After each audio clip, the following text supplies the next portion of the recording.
2 feet by 3 fit sell, সেগুলো প্রধান উপদেষ্টা দেখেছেন, তিনি নিজে ঢুকেছেন সেগুলোর ভেতরে। অর্থাৎ একটা মানুষকে পৈশাচিক পদ্ধতিতে কত নির্মমভাবে নির্যাতন করা যায়, এই বন্দিশালাগুলো ভিজিট না করলে একজন মানুষের পক্ষে বিশ্বাস করাটাই কঠিন ছিল। আমরা যেটা বারবার বলেছি যে এই নির্যাতন কেন্দ্রগুলো ছিল এবং যারা এর সাথে সম্পৃক্ত তাদেরকে কিন্তু আমরা গ্রেফতারের জন্য বা এই বিচারের জন্য মুখোমুখি করতে চাই। মাননীয় প্রধান উপদেষ্টা গতকালকে 3টি প্রধান গোপন বন্দিশালায় পরিদর্শনে গিয়েছিলেন এবং সেখানে গিয়ে আমরা সেখানে গুম কমিশন, বিশ্বের বিভিন্ন দেশের সাংবাদিক এবং আমরা আন্তর্জাতিক অপরাধ ট্রাইব্যুনালের চিফ প্রসিকিউটর, তদন্ত সংস্থার সমন্বয়ক, আমরা সহ এটা ভিজিট করেছি। যে বিভৎসতার চিত্র আমরা দেখেছি, যে সমস্ত ইলেকট্রিক চেয়ারের কথা, যেটা ছবি এসেছে আপনারা জানেন, অনেকে এটা ভুলে বলেছেন যে শক চেয়ার জন্য, এটা শক দেওয়ার জন্য না, ওই চেয়ারে বসিয়ে আসলে ঘুরানো হতো। একটা চেয়ারকে বসিয়ে যখন হাত পা বেঁধে দিয়ে ঘুরানো হয়, কি পরিণতি হতে পারে আপনারা সেই বিভৎসতা কল্পনা করতে পারেন। একটা মেয়ে নারী ভিকটিমের কথা আমরা শুনেছি, তা একটা 11 বছরের মেয়ে, তাকে তার মা সহ গ্রেফতার করা হয়েছিল, তুলে নেওয়া হয়েছিল। আসলে তার মাকে তার সামনে হাত করা বেঁধে পুলিশ সদস্যরা তাকে নির্যাতন করেছে, কান্নাকাটি করেছে। সে মোটা ছিল, তার ভেতরে হাত করাটা কেটে মাংসের মধ্যে বসে গেছে। 11 বছরের বাচ্চাটার মাসে একই জায়গায় বেঁধে রাখা হয়েছে, চোখ বেঁধে রাখা হতো। বাথরুম করতে গেছে, হাতের হাত করা খুলে দেয়নি মহিলা, তার মেয়ে 11 বছরের মেয়ে তখন তাকে সাহায্য করেছে, তার হাত করাটা খুলে দিয়েছে। একটা 11 বছরের বাচ্চা সহ একটা নারী রেহাই পায়নি, পুরুষ সদস্যরা তাকে নির্যাতন করেছে এবং ওই মা আজও ফিরে আসেনি। আমরা ধারণা করছি তাকে হত্যা করে তার লাশ কোথাও ভাসিয়ে দেওয়া হয়েছে। সেই মেয়েটা কিন্তু আইডেন্টিফাই করেছে কোন জায়গায় কোন কর্নারে তাকে রাখা হয়েছিল, কিভাবে তাকে নির্যাতন করা হয়েছে দেখিয়েছে। 3টি ডিটেনশন সেন্টারে বন্দীরা যারা ছিলেন তাদের মধ্যে উল্লেখযোগ্য 2 জন বা 3 জন করে বন্দীরা গিয়েছিলেন। তারা আইডেন্টিফাই করেছেন কোন জায়গায় তাকে বেঁধে রাখা হতো, কোন বাথরুমে তাকে নেওয়া হয়েছে, কি কি যন্ত্রের সাথে তাকে টর্চার করা হয়েছে। আমরা যেটা দেখেছি যে এই টর্চার কেন্দ্রের ব্যাপক আলামত বিনষ্ট করা হয়েছে। সুষ্ঠু এবং নিরপেক্ষ বিচার করতে হবে আমাদেরকে, শুধু বিচার যেন তেন উপায়ে নয়। সেই সুষ্ঠু এবং নিরপেক্ষ তদন্তের সাথে যা যা করা দরকার সেটা করা উচিত প্রত্যেকে। সবাইকে আমরা যেটা অনুরোধ করছি যে যার জায়গা থেকে সবাই সহযোগিতা করবে, কারণ রাষ্ট্র দেশ সবার উপরে। যদি কোনো রাষ্ট্রের ভেতরে সংগঠিত মানবতা বিরোধী অপরাধের বিচার করতে সেই রাষ্ট্র সক্ষম না, অথবা সেই রাষ্ট্র আনউইলিং হয়, দুটো ক্ষেত্রে, একটা রাষ্ট্র ইচ্ছুক না এই বিচার করতে, আর একটা রাষ্ট্র এই বিচার করতে সক্ষম না, সেক্ষেত্রে কোনো স্টেট পার্টি আইসিসিতে যেতে পারে। আমাদের রাষ্ট্র এই বিচার করতে শুধু সক্ষমই না, তারা এই ব্যাপারে চরমভাবে উদ্গ্রীব। সুতরাং আমাদের আইসিসিতে যাবার প্রয়োজন। এই আইনটি বাংলাদেশের সকল আইনের উপরে তার বিশেষ মর্যাদা আছে। এই আইনে মানবতা বিরোধী অপরাধ, গণহত্যা, যুদ্ধ অপরাধ, এই সমস্ত আন্তর্জাতিক আইনের অধীনে যে সব অপরাধ আছে তার বিচার করা যায়। বাংলাদেশের সেনাবাহিনীর আইনে, বিডিআর বলেন, বিজিবি বলেন, র্যাব বলেন, কোনো আইনে গণহত্যা, মানবতা বিরোধী অপরাধের বিচার করার কোনো ব্যবস্থা রাখা হয়নি। এবং সুপিরিয়র রেসপন্সিবিলিটি এবং কমান্ড রেসপন্সিবিলিটি কোনো বিচারও কিন্তু এইসব আইনে করার সুযোগ নেই। সুতরাং যারা এই সমস্ত অপরাধের বাহিনীর মধ্যে থেকে অপরাধে সম্পৃক্ত ছিলেন তাদেরকে বিচার করার একমাত্র উপযুক্ত ফোরাম হচ্ছে আন্তর্জাতিক অপরাধ ট্রাইব্যুনাল।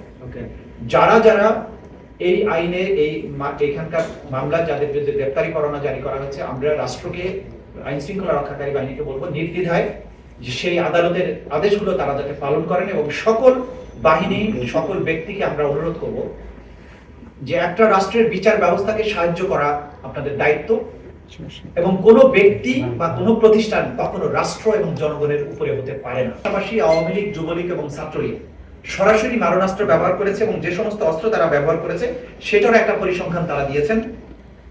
শটগানের গুলি ছিল 12%, পিস্তলের গুলি ছিল 20%, মিলিটারি রাইফেলের গুলি ছিল 66%, এবং অন্যান্য অস্ত্রের আঘাত ছিল 20%।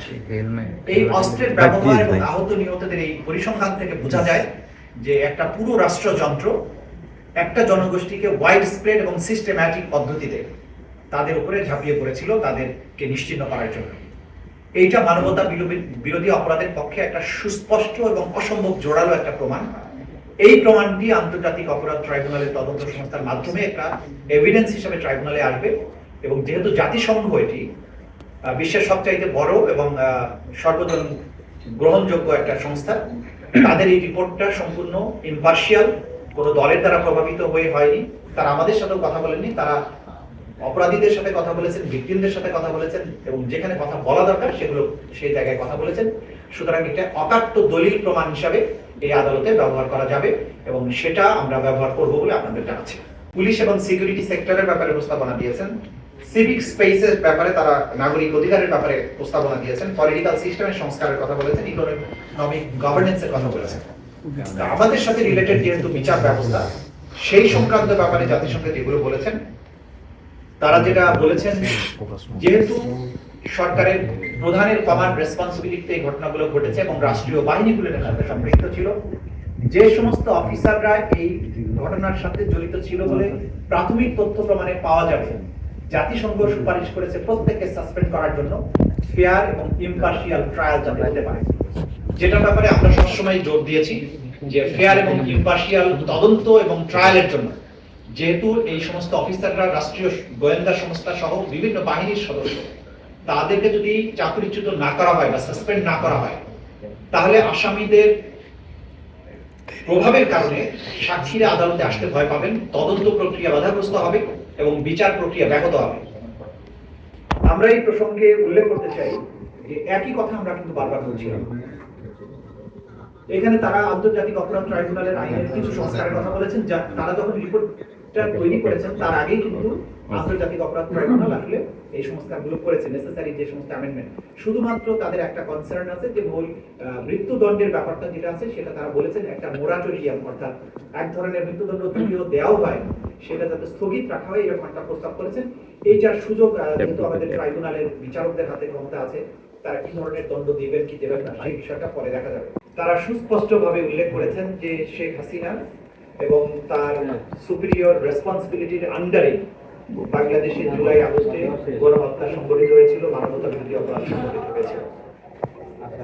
শেখ হাসিনার কমান্ড রেসপন্সিবিলিটির বাইরেও আওয়ামী লীগের সাধারণ সম্পাদক ওবায়দুল কাদের এবং তদানীন্তন স্বরাষ্ট্রমন্ত্রী আসাদুজ্জামান খান কামাল, তারাও এই হত্যাকাণ্ডের নির্দেশদাতাদের মধ্যে অন্তর্ভুক্ত বলে জাতিসংঘ রিপোর্ট দিয়েছে।